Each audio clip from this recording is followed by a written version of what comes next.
This week on Case Studies with the Biz Doc, I took one of your suggestions, and it's Stripe, the global payments company that's in a war with PayPal.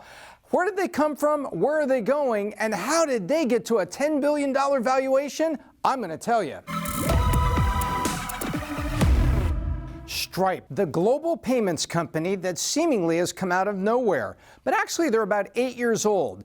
First, I'm going to take you through the history, then I'm going to take you through their product features, and then I'm going to take you through where I think they're going, including a path that has come to some amazing valuations, specifically a $10 billion mark that they just recently passed. Let's start with the history. The brothers, John and Patrick Collison, they have a dream like many entrepreneurs do, like many brothers have, and they want to build an online payments company. They see opportunities to help people that are building an e-commerce company work on their company, work on their product, work on the essence of what they're doing, not have to spend a lot of time in the complicated matter of getting relationships with payment processing, interchange companies, banks, all the things you have to do to receive money over the internet, and if you're a company maybe like Lyft or Uber, get the money back out to people that are in your marketplace, like your delivery people. These are a lot of the issues that people like Instacart have as well. Money's got to come in quickly, accurately, without fraud. Money's got to come out quickly, accurately, not fraud. And people like Lyft, they want to build a great Lyft app with maps and features so that you and I can use it. They don't want to be fussing around with all of the infrastructure that's required to build the payments into their company. And that is exactly the problem that the Collison brothers set out to solve with Stripe. In 2010, what do? They get into Y Combinator, my favorite accelerator, and they graduate with a little bit of seed funding. A year later, they raised $2 million from Peter Thiel. Oh, there's a familiar name in the payments industry. And Andreessen Horowitz. So now they've got a highly credible money that's come in, $2 million. You could call it sort of an advanced seed coming out of Y Combinator incubator. Not really quite a Series A, but it doesn't really matter. They've got credibility from Y Combinator and super credibility from some votes of confidence from two of the best early stage investors in Silicon Valley. At this time, they were in a beta. What a beta means is there was a select number of companies invited to test and use the system, to take money and to get money out to the marketplaces or on their e-commerce websites. Then they went live in September of 2011. And to be accurate, I think it was September 29, 2011, they went live in public, taking more customers in, more developers in, more companies that want to use it, and they are now effectively public coming out of the beta. Now, beta is important because it can be a controlled environment where you tell somebody, hey, if you're going to be in my beta, you need to accept some growing pains on my software or my product platform. In exchange, you get to use it early and be part of the beta. And a company might say, well, you know what, I'll do that because I like the problems you're solving. They're going to be beneficial to me, so I'd like to be part of that beta. That's how developer betas work. There's also betas that may be products for you and me as consumers. You might have been using Google Maps for a long time and saw the Google Maps beta icon right at the top of the page for years. Nonetheless, betas usually are a tightly controlled period with the beginning, middle, and end of testing with full awareness on the people in the test that this is not the final product, this is the near final product, and what you do in the beta is going to be instrumental in bringing the first one to market, which happened September 29th, 2011. Well, they had a tremendous start and acquired a lot of customer base in terms of companies wanting to use it. And then in February, they've got good traction, some new customers, and they raised $18 million led by Sequoia. Now they've got very high quality set of investors along with the notoriety that comes with being a successful Y Combinator graduate.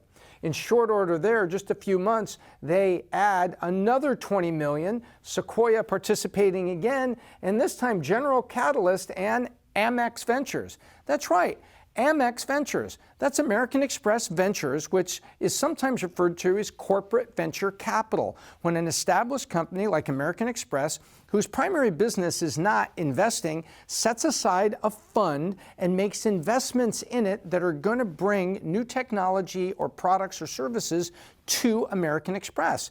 And when they invest in this, they get to be kind of on the inside of seeing it develop. So I would imagine American Express would want to get access to that technology or services before other credit card or financial services institutions would. Nonetheless, another $20 million gets raised, and now they've got $50 million has been raised during this time. We move forward, and they just get traction, and a little less than 2 years later, in January of 14, they raised $80 million. Now, how much traction? Well, at the time they raised the $80 million, the investment community seemed to think that they were worth $1.7 billion. The momentum is building, the validation is in place, and things really pick up. When you're in marketplaces such as Lyft or Uber or what they're doing, your proliferation can go on what's called a J-shaped curve, exponential very, very quickly. And that drives valuation because from your product validation and traction over a short amount of time comes extreme valuations that run quick. And in Silicon Valley, a billion-dollar valuation is referred to as unicorn status. And as we can see, they ran past that in a hurry. How much momentum and how fast? Let's take a look at what happened with the next two tranches of funding. After that January tranche, at a $1.7 billion valuation, validating them as a member of the Unicorn Club, they raised $70 million. General Catalyst leading that and coming along to add to its previous investment at a $3.4 billion valuation, which is double the valuation earlier that year. And then just months later, they raised $100 million at a $4.9 billion valuation. That's a big number, and there's only one word for that, and that is damn! That is a huge increase on valuation in such a short time. It is on Elon Musk's rocket to Mars. Well, they made that money last just shy of 2 years. And then in November of 16, they raised another $150 million at a $9.1 billion valuation. That's almost good for another dam. This time, Capital G was part of it. Capital G is a venture fund inside Google. Remember I mentioned Amex and corporate venture capital? Well, if you take a look, you have Capital G, Visa, and Amex.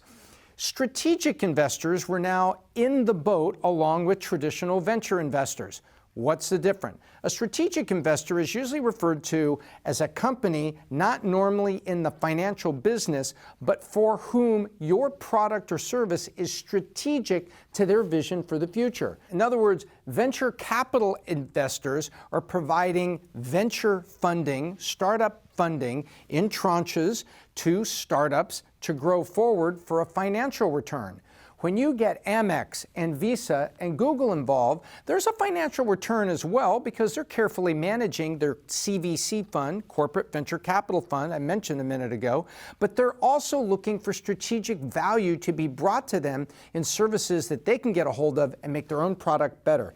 That's the difference between a strategic investor and a venture investor. And strategic investors come along usually later and can often be a key propellant going to the future because they could be a customer. They can also be an early date with someone who's going to be a buyer and write a check for the whole company later on. So that's the history of how they amassed some tremendous venture capital partners and some great strategic partners. Now, if they're head-to-head with PayPal, Tom, why do you think that they were successful? Wouldn't PayPal be the existing choice and just squash all competitors? Well, you might think that, but it's not as easy as that. There's a lot of ways that a fast follower can improve. What a fast follower is nothing more than a second player in the market who's keeping an eye on the leader and doing everything the leader does, but also adding things to it and enhancing the product. Similar to drafting and racing. Come up behind the other person, let them push the air out of the way, and pass them when you get the opportunity. It's very much like that in business.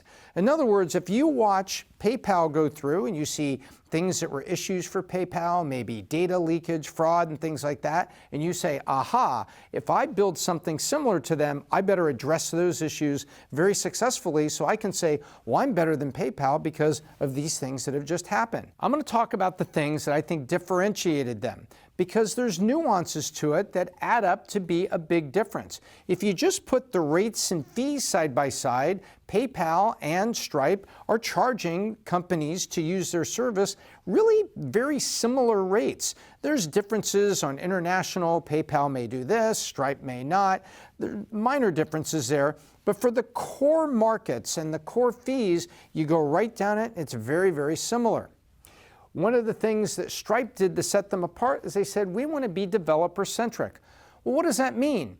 They want a customer like OpenTable or Lyft or Kickstarter or Instacart or Yelp. They want them to work on their offering, not worrying about the payment infrastructure. They want this to be very easily integrated, but they wanted it to be also adaptable. And so one solution is you make it in a box and you say, here it is, plug it into your website. But what if a developer wants some variation and wants to do some adaptive programming to a core piece of code? Well, they allow you to do that. They also allow what's called data portability. Now, here's what data portability is. Over time, when you have Stripe integrated with your website, you're going to build up a library of customer names, addresses, billing information, and credit card numbers, expirations. What do you do with all that? Well, you protect it with your life, and you better have it in very tight security environment. Stripe provides that for you. But what if you decide you don't like Stripe anymore and you just want to take it and go to PayPal or go to some other processor that you're going to work with and integrate that with your website? Well, the guys at Stripe said, you know what? We believe in data portability for two reasons. It's a selling point. If you don't like Stripe, you can take your credit card information and move it to another processor. Second, it puts the pressure on Stripe to deliver great service, great features, great support every minute of every day because they've given you the ability, the keys to your own handcuffs. PayPal is legendary for being very finicky, freezing your data, and refusing to let people take the credit card information to a new processor. In other words, PayPal's like Hotel California. You can check out anytime you want, but you can never leave. Whereas Stripe is saying, hang on, I'm going to let you have data portability, and it's on me to deliver every day to make sure you stay. That puts the pressure on everyone inside Stripe to make sure that all of the websites and the integrations that they've put on are in the hands of happy customers. I think we can agree that shows a great deal of confidence in the company, the people, and the product to give you that data portability option. I also think there's what I call a lots of littles. Let's take a look at them. There are some sub-products that make up the overall Stripe offering, one of which is Sigma. It's a reporting tool. Now, what's the difference between a reporting tool and a reporting system? A reporting system is usually written in German. You can have this fund or this fund or this fund, and that's all you get. And it's very strict. So I'm joking about the German, but you understand what I mean. You can have the reports like this, but you can't customize them. If they're not perfect for you, sorry about that. There's the report library. There's what you get. What they did with Sigma is they make a reporting tool. So you can get some standardized reports out of it, but if you want to get in there and adapt the query, which is nothing more than a fancy word for the request you're making of the database to give you a report, they let you do it. And they give you a lot of power over it, but they make it simple. The second thing they offer is Radar.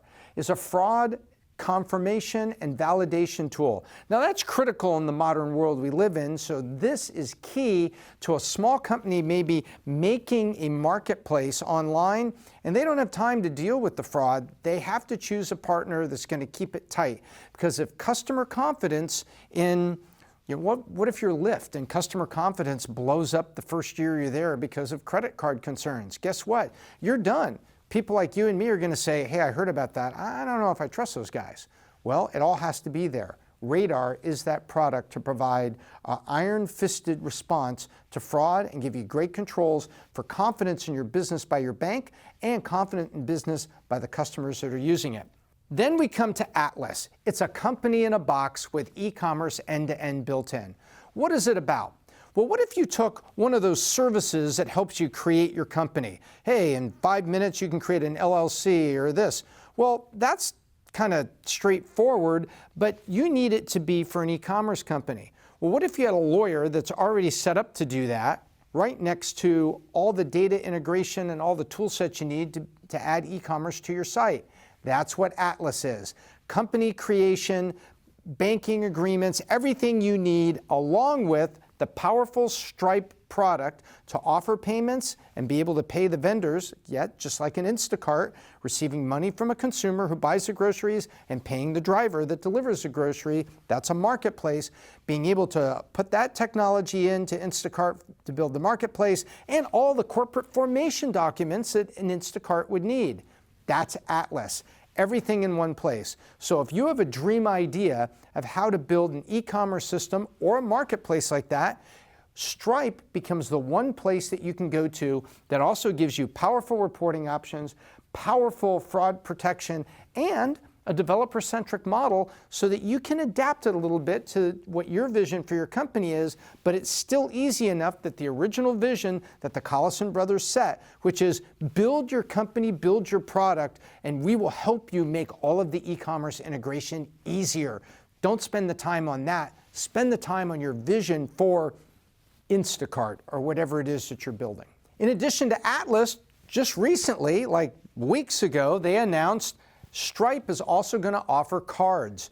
The cards can be branded for an affinity group, which is a fancy way of saying a white label on the front. So if you wanted to put Instacart or Yelp or Deliveroo or DocuSign, whatever it is you wanted to put on the front of the card, you could do it. And they're also going to offer some benefits that a % of the fee, the normal credit card fee that gets collected, is going to go back to whoever has the name on the front of the card, Stripe's customer. So now they're actually offering credit cards that will integrate with the Stripe system, but they can be used elsewhere, which I think is a very natural progression moving forward. Also, being successful offering your own credit card and looking back and noticing that you have a couple strategic investors in Visa and American Express, it also could be a glimpse of a potential acquirer in the future. Imagine if a commercial bank or Visa buys them for what would now probably be in the $11 to $13 billion range and incorporates them into the services that they have for e-commerce companies right now. I think that's a powerful combination because merchant services and the things that have been tacked onto them at some of the commercial banks are nothing compared to the power that Stripe can bring to that relationship. So if you're Chase or you're Citibank or Wells Fargo, actually, never mind Wells Fargo. Go back and look at the case study I did, the fraud-ridden corpse that is Wells Fargo. I would never go back to them ever. Go watch the case study. We'll put the link down there for you so you can see it. But imagine one of those commercial banks adding that to their services and buying this. It's very, very natural, which shows you how these things can go end to end. Remember, way back, it was eBay that bought PayPal once upon a time because PayPal was doing such a phenomenal job helping eBay make those transactions. Now they subsequently were spun out of eBay, but you can see how relationships, especially in financial services, can quickly move from a business relationship to an acquisition. Stepping back for a second, let's talk about entrepreneurs and some lessons that we can take for this.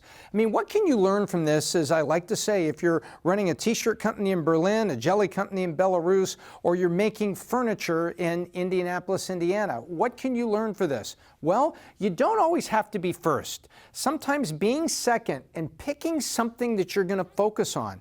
Stripe is remarkably similar to PayPal, but when you back up and peel it back, we are going to be developer-centric, and we are going to do that so much incredibly better.